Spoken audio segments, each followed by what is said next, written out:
सनातन धर्म को आगे बढ़ाने के उद्देश्य से और अपनी संस्कृति को आगे ले जाने के लिए समय समय पर संतों की मधुर वाणी के सम्मेलन आयोजित किए जाते हैं, जहां पर संतों द्वारा दिए गए प्रवचनों से सनातन धर्म को आगे बढ़ाया जाता है।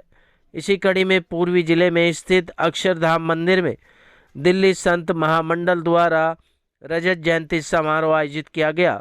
इस 25वीं वर्षगांठ के मौके पर देश भर से आए संतों ने अपनी मधुर वचनों से इस कार्यक्रम में चार चांद लगा दिए।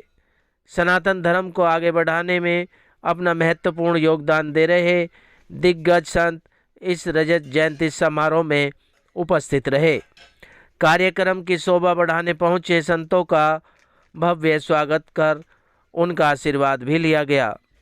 वहीं उत्तर पूर्वी जिले के दोनों सांसदों ने भी इस कार्यक्रम में पहुंचकर कार्यक्रम की शोभा बढ़ाई और साधु संतों का आशीर्वाद लिया।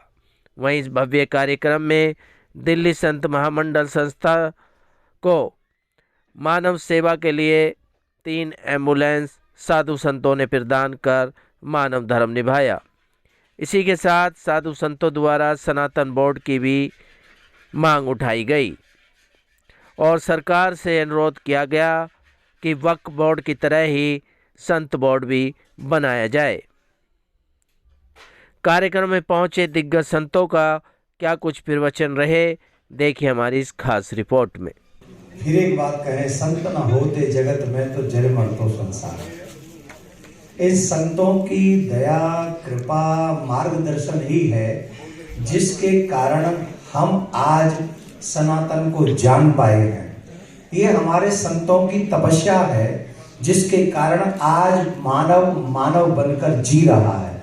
ये हमारे संतों का प्रयास है कि आज भी हम इस कल काल में ये समझ पाते हैं कि वसुधैव कुटुंबकम।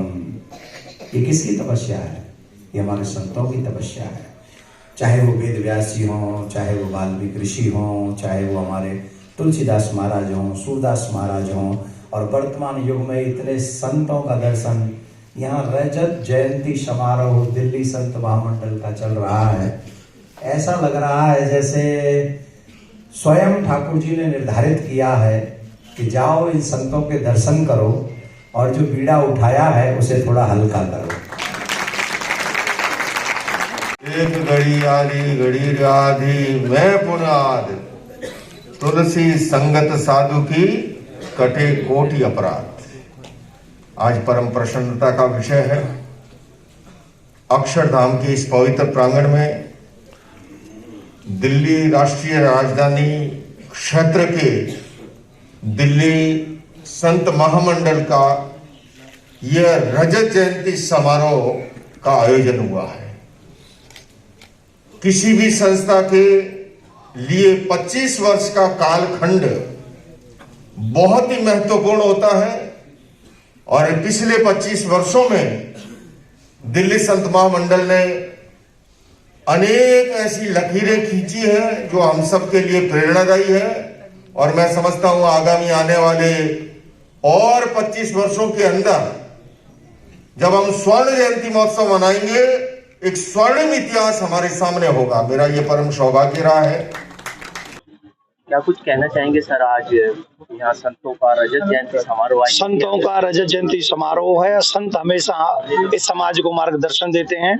वो मार्गदर्शन में ही हम लोगों ने ये चर्चा भी की है कि कैसे समाज का उद्धार किया जाए, कैसे समाज को नई दिशाएं दिखाई जाएं और कैसे सनातन को सुरक्षित किया जाए।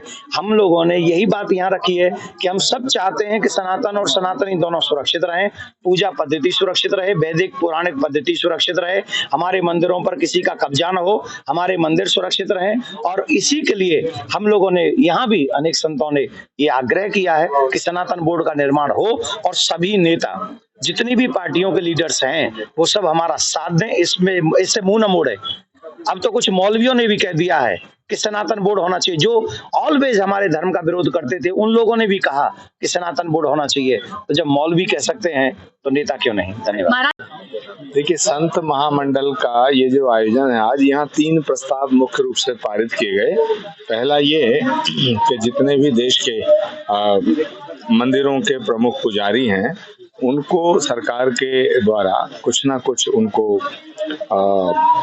मासिक उनका भत्ता तय किया जाए, जिससे उनका जीवन यापन अच्छी तरह से हो सके। ये सुधांशु जी महाराज जी का प्रस्ताव था। 3 प्रस्ताव बहुत ही देश के और सनातन के हित में रखे गए कि जिस तरह श्री राम जन्मभूमि का फैसला हुआ है, अभी 3 और मुख्य स्थान हैं जिसमें ज्ञानव्यापी और श्री कृष्ण जन्मभूमि और संभल में हरिहर मंदिर का जो विषय है, तो जहां जहां मंदिरों को तोड़ करके उनका सर्वनाश करके उनको बिल्कुल मिट्टी में मिला करके वो जो आक्रमणकारियों ने जो कुकृत्य किया है, वो हमारी आस्था पे हमला है। तो हम चाहते हैं कि उनके साथ साथ देश में जिन जिन मंदिरों को तोड़ के मस्जिद बनाई गई है, उनका सबका एक तरह से उन पर पुनर्विचार किया जाए। और ये जो 1991 का जो ये वर्शिप एक्ट है, इसकी सीमा को तोड़ा जाए। सनातन बोर्ड की बात की गई है। सनातन एक विराटता और विशालता को समाये हुए एक बहुत ही विश्व बंधुत्व और वसुधैव कुटुंबकम के सूत्र को आत्मसात करने वाला धर्म है। बल्कि मैं तो कहना चाहूंगा कि पूरे विश्व में अकेला ऐसा धर्म है जो प्रकृति प्रदत्त धर्म है। तो इसलिए सनातन के हितों की रक्षा करने के लिए यदि किसी एक ऐसी न्यायिक और शक्तिशाली बोर्ड या संस्था की मांग हो रही है, तो हम उसका समर्थन करते हैं। कहते हैं ना कि बड़े भाग्य से संत दर्शन होते हैं, और यहाँ पे तो आज जैसे जैसे संत पधारे और एक बड़ी सनातन चर्चा हुई, इस रजत जयंती पर एम्बुलेंस की शुरुआत हुई, ये सब कुछ बताता है कि सनातन का मतलब ही सेवा है। और इस सनातन पद्धति से इस देश के सनातन जो संस्कृति है उसको बचाते हुए, सजाते हुए हमें आगे बढ़ना है। वक्फ बोर्ड बनाने की इस तरीके की कोई मांग की गई है कि बोर्ड बनना चाहिए, सनातन बोर्ड बनना चाहिए।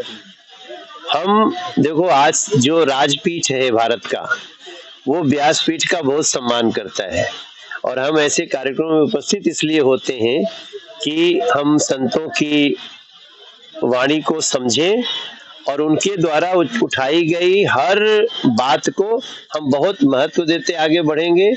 सनातन बोर्ड की मांग बिल्कुल वाजिब है, और इस पर भविष्य में हम इस पे जरूर अच्छा कदम उठाए।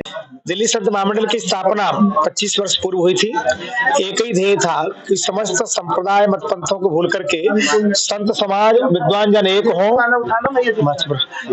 एक हो और वैदिक सनातन संस्कृति का संरक्षण संवर्धन कर पाए। उसके लिए दिल्ली संत महामंडल सतत संपर्क कर रहा है, आगे भी करता रहेगा। सभी संप्रदाय के संत इसमें सम्मिलित हैं। आज स्वामी अक्षरधाम के इस पावन परिसर में आयोजन किया गया, सभी संतों की सहभागिता हुई। जो संत यहाँ पर पधारे उनको बहुत बहुत बधाई। कुंभ में भी प्रयागराज में हम एक अच्छा कार्यक्रम करने की योजना बना रहे हैं, भगवान ने चाहा तो वहाँ भी अच्छा कार्यक्रम होगा। बोर्ड बनाने की मांग की गई है सनातन। नहीं, सनातन बोर्ड की मांग हमारी पुरानी है, या तो वक्फ बोर्ड नहीं है, और वक्फ बोर्ड तो सनातन बोर्ड बनना ही चाहिए, उसमें क्या है। अगर बात की जाए एम्बुलेंस का भी उदाहरण, एम्बुलेंस देखिए, सांस पढ़ेंगे, ग्रंथ पढ़ेंगे तो आपका मन स्वस्थ रहेगा, दवाई लेंगे तो तन स्वस्थ रहेगा, तन मन दोनों ठीक रहे। इसका दिल्ली में संत महामंडल पूरे सेवा में रहते हैं। 2 एम्बुलेंस हमारी हो गई है, 3 एक गौशाला की 3 एम्बुलेंस चल रही है।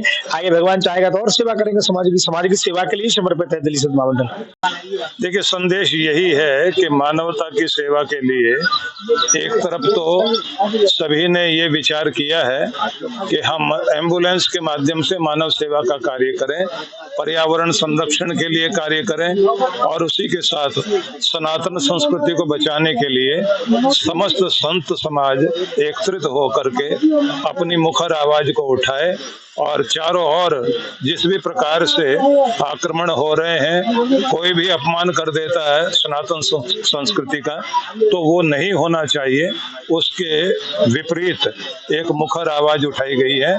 साथ में ये घोषणा की गई है कि संत समाज हर रूप में एक है, एकजुट है, और हमें राजनेताओं के पीछे नहीं दौड़ना। राजनेता हमारे साथ आने चाहिए और अपने देश की एकता और अखंडता के लिए कार्य करने का भी संकल्प लिया गया। सनातन बोर्ड बनाने की मांग उठाई गई है संतों ने। सनातन बोर्ड बनाने के लिए भी सभी एक स्वर में सभी संतों ने अनुमोदन किया है और ये निवेदन किया है कि ये निश्चित रूप से बनना चाहिए और इसकी आज बहुत बड़ी आवश्यकता है। मैं समझता हूँ दिल्ली का बहुत सौभाग्य है कि दिल्ली संत मंडल का आज रजत जयंती मनाई जा रही है और यहाँ पर दिल्ली के वह संत जो पूरे देश में ही नहीं पूरे अखिल विश्व में जिनका अपना एक स्थान है, जिनका अपना एक सनातन को आगे बढ़ाने का विचार है, वह आज रजत जयंती के अवसर पर सब लोग यहाँ एकत्रित हुए हैं। और मैं समझता हूँ यहाँ से जो संदेश आज जाने वाला है वो दिल्ली में भी स्वच्छता लाने वाला है, दिल्ली के नागरिकों के लिए बहुत लाभप्रद रहने वाला है। और जो आयोजक हैं, महामंत्री भी हैं, आदरणीय नवल किशोर दास जी, महामंडलेश्वर नवल किशोर दास जी, उनके आमंत्रण पर यहाँ पे आया और सभी संत वृंद का आशीर्वाद मिला है। मैं बहुत अभिभूत हूँ और बहुत धन्यवादी हूँ संत मंडल का। 30 सालों का इलाज का भरोसा। हमारे यहाँ आयुर्वेदिक औषधियों के द्वारा सभी बीमारियों का सुविधाजनक इलाज किया जाता है, जैसे खांसी, सांस, दमा, बुखार, टाइफाइड, मलेरिया, पीलिया, बवासीर, शुगर, हेपेटाइटिस, खूनी बवासीर, पिरमे, श्वपनदोष, लघु शंका आदि का इलाज आयुर्वेदिक पद्धति द्वारा किया जाता है। इसके अलावा सभी बीमारियों की जांच भी तसल्ली बख्श की जाती है, जैसे अल्ट्रासाउंड, एक्सरे, ईसीजी, रक्त, मलमूत्र, वीर्य की जांच इत्यादि। हमारे यहाँ दिल्ली सरकार द्वारा टीकाकरण, टीबी का इलाज व जांच मुफ्त की जाती है। हमारा पता है वैद बाबूराम वर्मा, चैरिटेबल सोसाइटी, 329 गली number 9, Mandoli extension, near Nand Nagri bus depot के सामने, दिल्ली 93।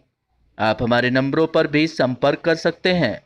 हमारे फ़ोन नंबर हैं 9213329205, 9211478312, 9910418312।